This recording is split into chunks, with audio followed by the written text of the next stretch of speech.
After my billionaire grandma died, I inherited $15 billion. My dad demanded it when I refused. The first time my father called me after Grandma Lenora died, he didn't say hello. He said, "We need to talk about the money." It was 7:12 a.m. on a Tuesday. I was standing in my kitchen with the kettle just starting to hiss, still wearing the black suit I'd hung on a chair the night before so it wouldn't wrinkle. The funeral was in 4 hours. My phone screen showed his name like it always did, Dad, as if a label could turn a person into a role. I didn't answer right away. I watched the steam curl against the window, the way it always did in winter, and I let the kettle finish. That was my habit with him. Let the noise end on its own, then decide what mattered. "Good morning," I said finally. He exhaled like I'd failed a test. "Don't do that calm voice thing. Your grandmother is gone and people are waiting." I poured hot water over the tea bag. Chamomile, not because I was relaxed, but because it gave my hands something steady to do. "What do you need?" I asked. "I need you to be reasonable," he said. "This inheritance situation your lawyer called mine." 15 billion, Ava. 15. That kind of number doesn't belong to one person, especially not. He stopped himself before he finished the sentence. Especially not me. I'd heard versions of it my whole life. Especially not the quiet one.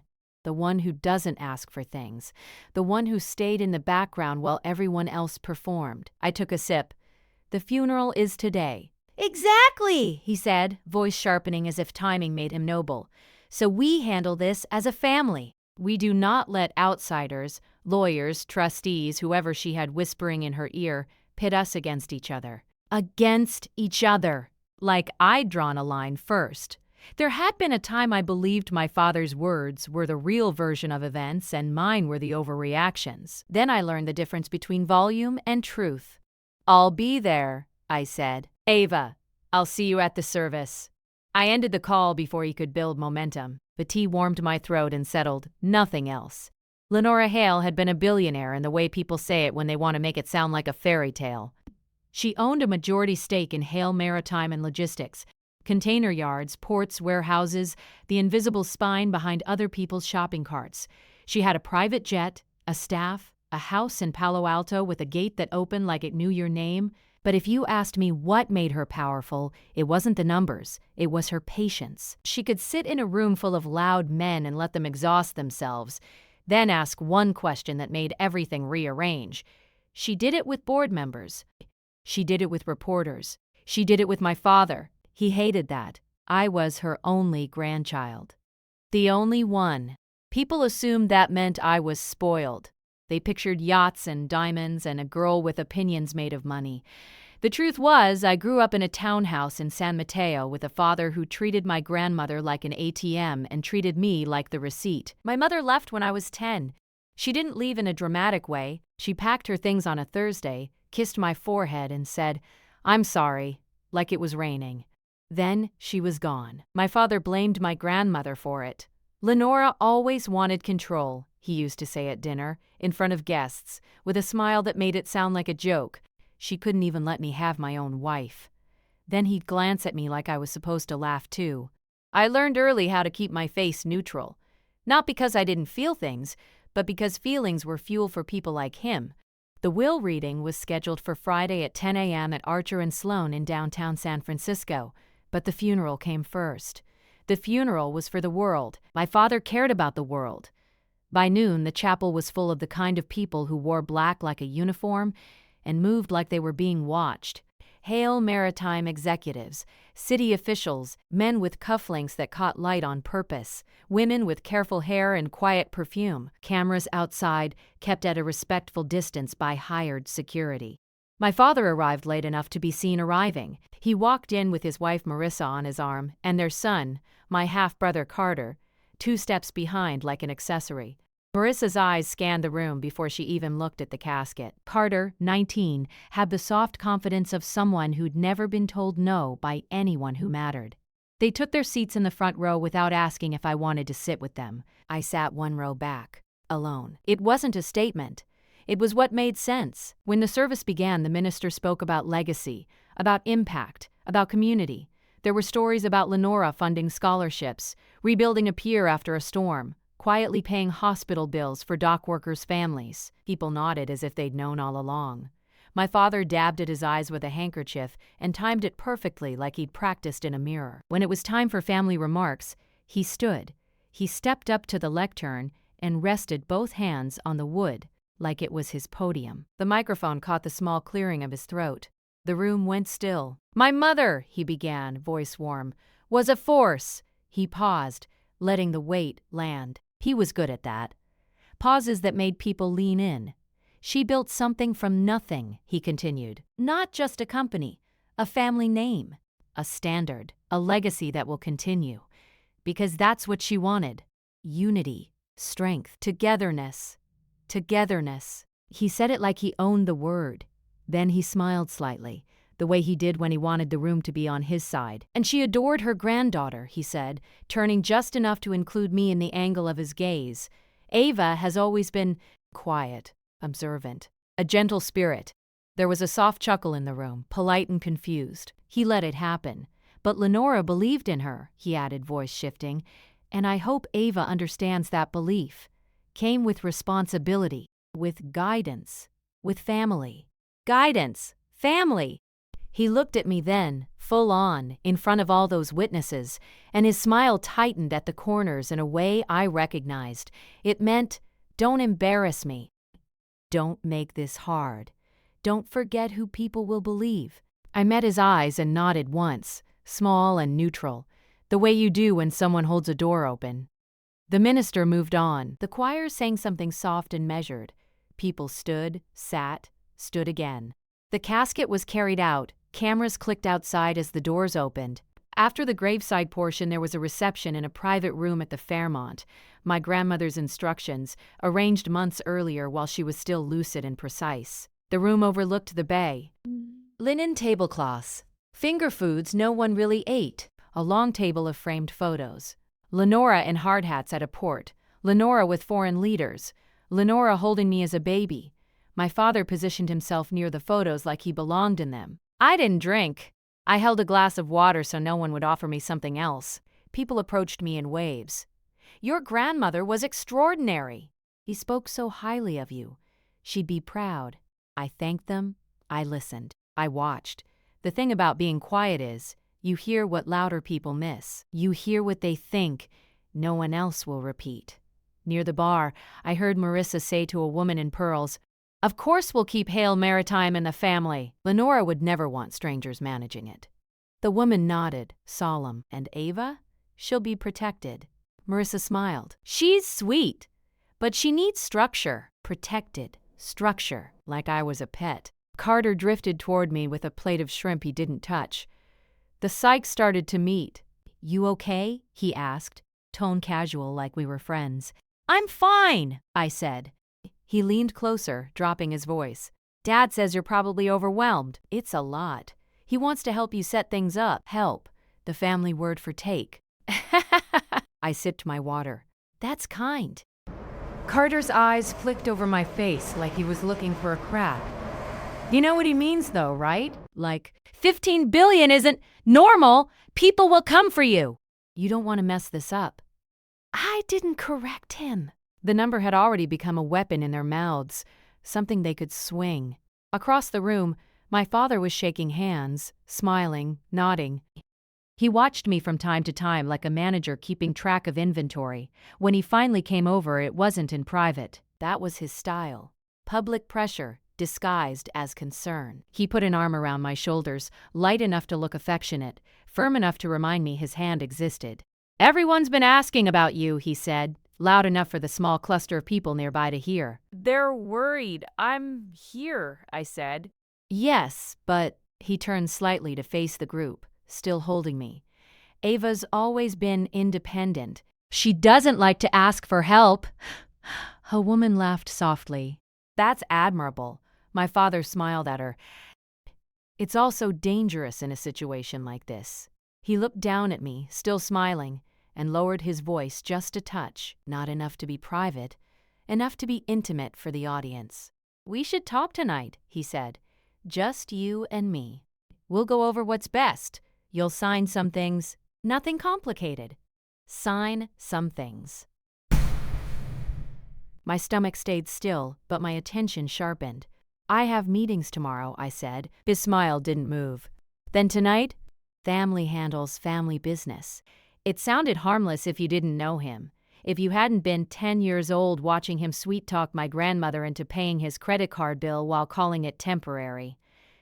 If you hadn't been 16, hearing him tell his friends in front of you, she's not the ambitious type.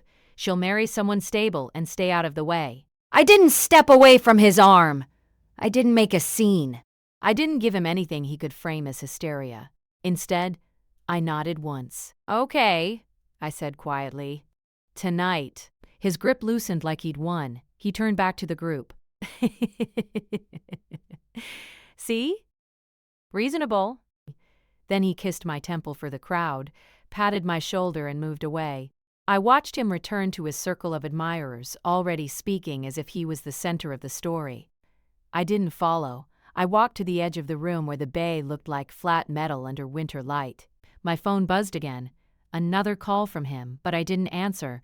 I opened my notes app and typed one line, calm and simple.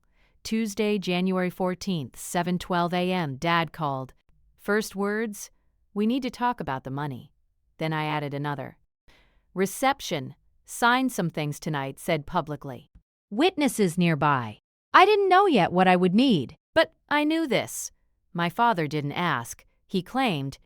And tonight, he planned to make me feel like refusing him would be the betrayal. I locked my phone, took a slow breath, and stayed silent. Because silence, with the right timing, isn't weakness, it's space. And I was about to fill it with facts. My father chose a restaurant that didn't take reservations from people without recognizable last names. It was called Ardent. Glass walls, low lighting, servers trained to move like shadows. The kind of place where menus didn't list prices because the point was not to ask. He was already there when I arrived at 8:03 p.m., seated at a corner table with a view of the city. Marissa sat beside him, perfectly arranged. Carter was nowhere in sight. Ava, my father said, standing halfway as I approached, arms open like he expected a hug. I let him kiss the air near my cheek and took the seat across from them. We ordered for you, Marissa said immediately, tone light. You always freeze when there are too many choices. I smiled politely. That's fine. It wasn't, but this wasn't about food. The server poured water, nodded at my father, and disappeared. My father folded his hands on the table, fingers interlaced, the posture he used when he wanted to appear thoughtful rather than aggressive. Today was hard, he said. For all of us. I nodded. And the next few weeks will be harder, he continued.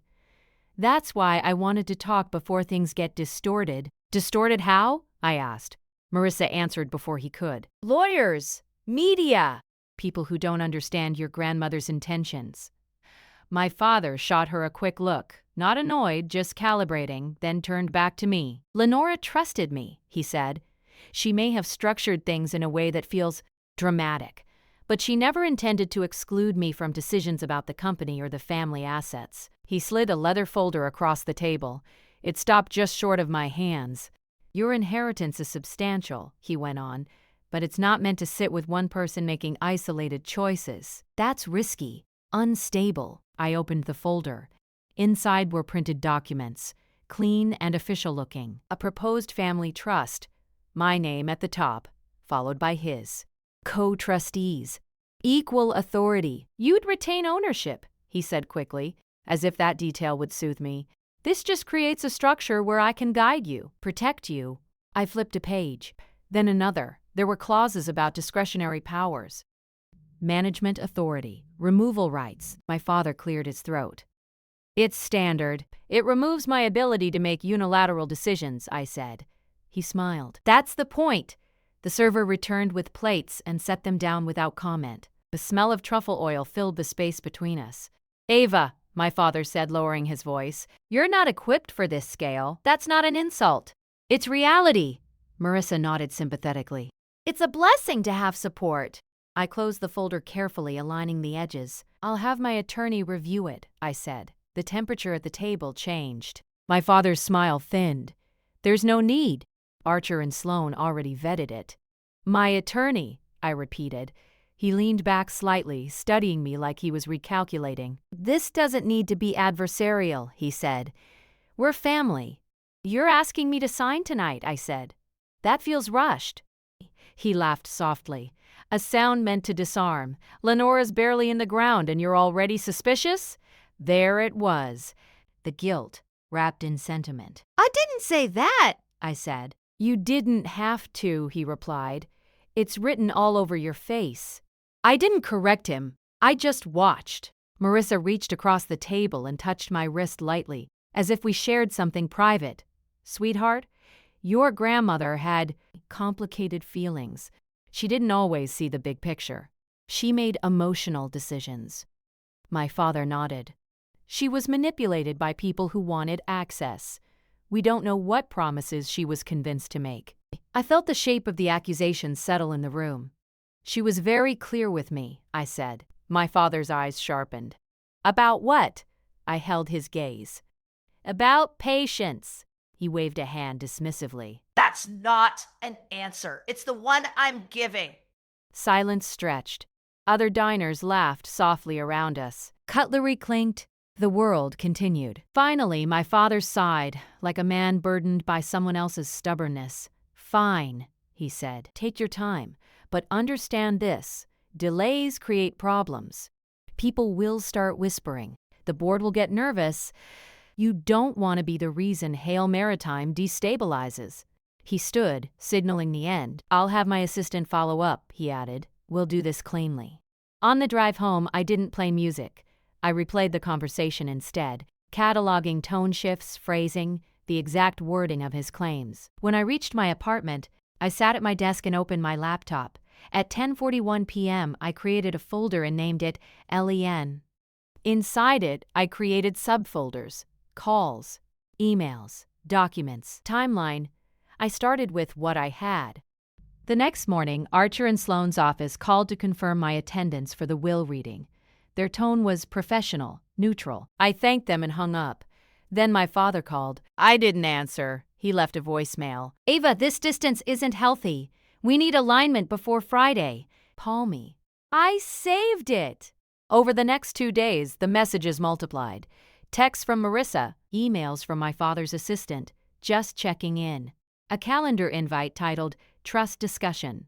Each one went into the folder. I met with my attorney, Elena Park, on Thursday afternoon. She was precise, efficient, and unimpressed by theatrics. She read the proposed trust document in silence, marking sections with a pen. "Good with money. This is a control transfer," she said finally, "not guidance." That was my impression. She looked up at me. "Did your grandmother ever discuss her intentions with you?" "Yes." "Do you have anything in writing?" "I'm not sure yet." She nodded. "Then we wait for the will." That night my father escalated. He posted a photo on LinkedIn. A black and white shot from the funeral. Him at the lectern. The caption read, "Honoring my mother's legacy, moving forward together as a family and a company." Comments poured in. Support, praise, assumptions. I took a screenshot. Then, at 11:26 p.m., an email arrived from an address I didn't recognize. Subject, Urgent Lenora Hale Estate. It was from a junior partner at a different firm. The tone was cautious. He wrote that he'd been instructed to prepare contingency documents in case of beneficiary incapacity. He wanted to confirm whether I was aware of these discussions. I read the email twice. "Beneficiary incapacity," I replied with a single sentence. "Please clarify." His response came an hour later. Attached was a draft petition, undated, unsigned, requesting temporary conservatorship over my estate in the event the beneficiary demonstrates inability to manage assets due to emotional distress following bereavement. The petitioner, my father. I didn't react. I didn't call him. I didn't forward it to Elena yet. Instead, I opened the timeline file and typed, "Wed, January 15th. Draft conservatorship petition prepared without my knowledge. Basis, emotional distress." Then I saved the email, the attachment, and the metadata. The next morning, I attended the will reading. The conference room was full. My father sat straight-backed, confident. Marissa held his hand. Carter scrolled on his phone. The senior partner cleared his throat and began, "Lenora had been thorough. There were charitable bequests. employee trusts, endowments, each item read with care. Then he reached the remainder clause. All residual assets, he read, including but not limited to equity holdings, cash, real property, and intellectual property, shall pass in full to my granddaughter, Ava Hale. My father's jaw tightened. There shall be no co-trustees, the partner continued. No oversight authority granted to any other family member. A pause. My granddaughter is fully capable of managing what I have left her. If she chooses counsel, that is her decision. If she chooses solitude, that is wisdom. I felt the room shift, the partner went on, voice steady. In the event of any attempt to challenge this will on grounds of incapacity or undue influence, I direct my attorneys to release the attached correspondence. He opened a sealed envelope, which includes written statements, recorded conversations, and medical evaluations. My father sat very still. I didn't look at him. I looked at the screen behind the partner as he projected the first document. It was a letter dated 6 months earlier in Lenora's handwriting. And in that moment, I understood something my father didn't. Grandma hadn't just planned the inheritance. She'd anticipated the fight, and she'd left me more than money. She'd left me proof, the partner's voice continued, but I barely heard it, because my phone vibrated in my hand. A text from my father. We need to talk. Now. I locked the screen and waited. My father didn't call again after that text. That alone told me he'd read far enough ahead to realize panic wouldn't help him. He needed control, not confrontation. So he did what he always did when cornered. He reframed the narrative and widened the audience. By Monday morning, Hale Maritime's board received a calendar invite for an informal family update. The subject line read, Continuity and Vision. The location, the company's quarterly leadership summit in Monterey. The summit had been planned months earlier. 200 executives had senior partners. Media embedded for industry transparency. A live stream for investors who couldn't attend in person. My name was already on the program. Closing remarks, Ava Hale. I hadn't agreed to that. Elena noticed it before I did. He's setting a stage, she said over the phone. He wants you visible before you're ready. He wants hesitation to look like weakness. I opened my email. There it was, from my father's assistant. Sent at 6:02 a.m. Lenora would have wanted you present. Your father thought it would help unify everyone. Unify, his favorite word. I'm not declining, I said. Elena paused. Are you sure? Yes, because refusing would let him tell the story without me in the room. I'd booked a seat in the third row, center aisle, close enough to be seen, far enough to observe. Over the next 3 days, I prepared quietly. I didn't contact my father. I didn't warn anyone. I let him believe momentum was on his side. Instead, I worked. Elena coordinated with Archer and Sloan to formally request release of the materials referenced in the will. There were conditions, specific triggers, exact language, but my father's behavior since the reading qualified. By Wednesday afternoon, the files were unlocked. They came in a secure digital vault with timestamps and chain of custody documentation. Audio recordings, email threads, medical evaluations from 2 independent physicians. A sworn affidavit explained why they existed. Lenora had started recording interactions with my father after he attempted to pressure her into altering her estate plan the year before her death. He'd underestimated her patience. I listened to the audio late that night, alone. His voice was unmistakable, confident, persuasive, sharp when challenged. You're not thinking clearly, Mom. This grief is clouding you. Ava doesn't understand the responsibility. You owe me. Each recording was dated, each file verified. I didn't listen twice. I didn't need to. Thursday morning, a journalist from the Financial Review emailed me directly. We've heard there may be internal disagreements regarding Hale Maritime's succession. Would you be willing to comment at the summit? I forwarded it to Elena. She replied with one word, soon. My father called that evening. I let it ring until voicemail. Ava, he said, voice measured. I know things have felt tense, but the summit is about stability. Investors need reassurance. This is bigger than us. I saved the voicemail. Then another came in. 2 minutes later, you don't need to speak if you're not comfortable. Just being there helps. The performance was careful now, supportive. Reasonable. I added both files to calls. On Friday morning, I arrived in Monterey early. The hotel ballroom was already alive with motion, staff adjusting lighting, tech crews testing microphones, executives greeting each other like old friends. My father stood near the stage, jacket off, sleeves rolled, pointing at a screen with a practiced authority that made people nod. He saw me and smiled broadly. "There she is," he said, loud enough for nearby ears. "My favorite executive." I returned the smile. "Good morning." He gestured toward the front row. "I saved you a seat closer to the stage." "I'm comfortable where I am," I said. His smile flickered, then reset. "Of course!" Marissa joined us, eyes scanning my face. "You look tired." "I slept well." "That's good," she said. "Big day." The morning sessions passed without incident. Market projections, logistics innovations, sustainability metrics, applause at the right moments. My father spoke mid-afternoon. He was in his element. He talked about continuity, about honoring Lenora's vision, about family stewardship. He referenced recent transitions without naming them, framing uncertainty as a shared challenge already being handled. "We are aligned," he said, looking directly at me, "and we move forward together." The room applauded. I didn't. At 4:40 p.m., the moderator announced the final segment. "And now," she said, "we're honored to hear from Ava Hale." There was a shift in the room. Not excitement, exactly, but curiosity. Cameras adjusted. The live stream counter ticked upward on the monitor near the back. I stood. My father clapped first. I walked to the stage at a steady pace and waited for the microphone to be adjusted. I didn't rush. I didn't smile. When I looked out, I saw more than faces. I saw witnesses, board members who'd approved funding, journalists who'd already drafted headlines, executives who'd laughed at my father's jokes, investors watching from home, screens recording everything. I placed a small tablet on the lectern. "My grandmother believed in preparation," I began, not because she expected conflict, but because she understood people. The room quieted. She taught me that clarity doesn't require volume. It requires records. I tapped the tablet once. The screen behind me remained blank, for now.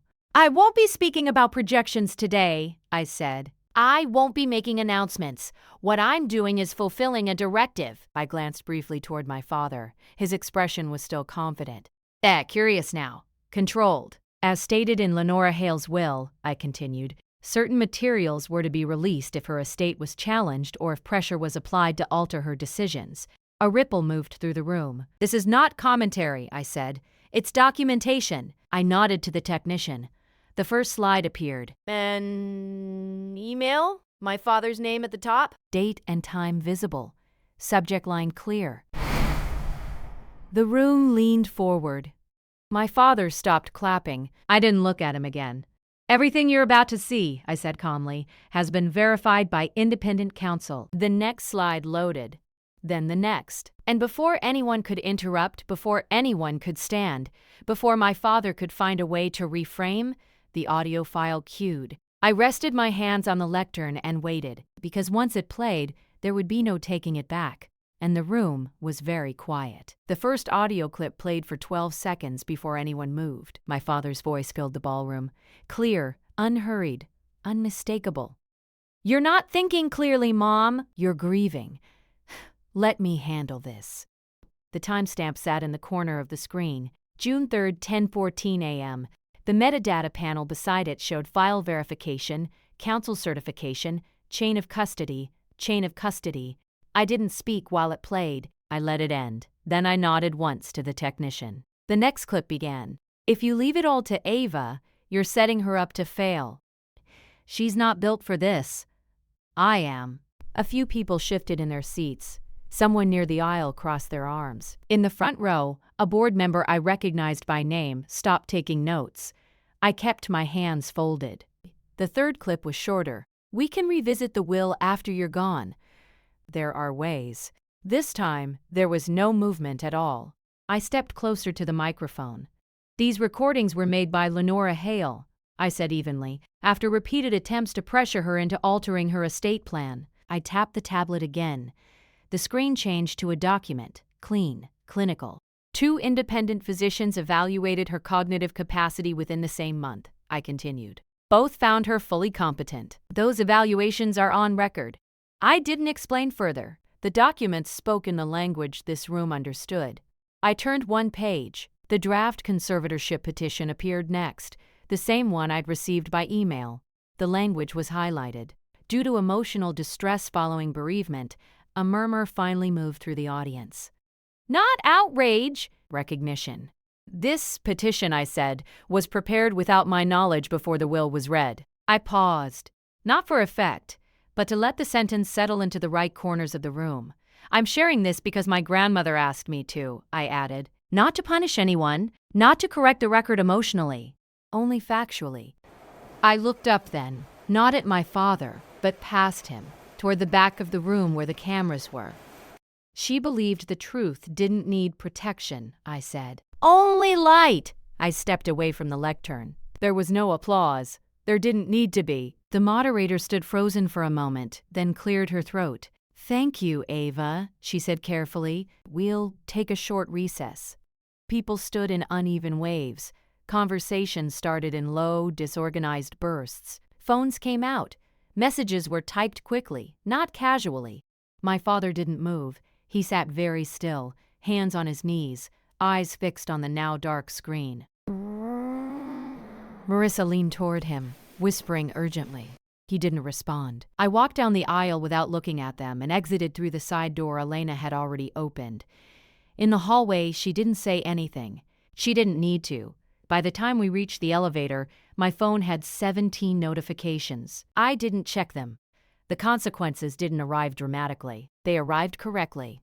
By Monday morning, the board announced an emergency session. My father was placed on administrative leave pending review. The language was neutral, procedural, final. Hale Maritime's stock dipped briefly, then stabilized. Investors didn't like surprises, but they respected documentation. The Financial Review published an article that afternoon. The headline wasn't sensational. Verified records released at Hale Maritime Summit clarify succession. Dispute it included no speculation, only facts. My father's attorney issued a statement calling the situation a private family matter taken out of context. It was quoted once, near the end, after 4 paragraphs of evidence. The conservatorship petition never made it to court. It didn't need to. A junior partner who'd emailed me resigned quietly 2 weeks later. Marissa stopped calling. Carter sent one text. Didn't know. Guess I never do. I didn't respond. I moved into Lenora's Palo Alto house in early March, not because I needed the space, but because it felt appropriate to inhabit something honestly earned. The staff didn't treat me like an interruption. They treated me like a continuation. In the study behind a panel I hadn't noticed before, I found a final letter addressed to me. No seal, no drama, just my name. She'd written it in her precise hand. Ava, if you're reading this, then I was right to trust my timing and yours. Money reveals what was already there. Let it. Do not rush to fill the silence it creates. Use it. You don't owe anyone proximity. You owe yourself clarity. I folded the letter and placed it back exactly where it had been. The board asked me to appoint an interim CEO. I didn't. Instead, I recommended an external executive Lenora had mentored years earlier. Competent, experienced, uninterested in legacy narratives. The board approved unanimously. My father contested nothing. He didn't attend the final meeting where his resignation was formalized. His name remained on a few buildings. Those would be addressed later, quietly. I didn't block him. I just stopped answering. In April, I held a small gathering at the house. Not a celebration, a reset. Executives, staff leads, a few long-term partners. No speeches, no cameras. At one point, a woman who'd worked in port operations for 30 years pulled me aside. Your grandmother would have liked how you handled this, she said. You didn't make it about you. I nodded. She taught me that. Later that night, after everyone had gone, I sat alone on the back terrace and watched the lights in the valley come on one by one. There was no rush to fill the space my father left behind. No need to explain myself. Boundaries didn't require announcements. They held on their own. I didn't inherit $15 billion and lose my family. I inherited the truth about who my family had always been, and that was enough to move forward, quietly, deliberately, on my own terms.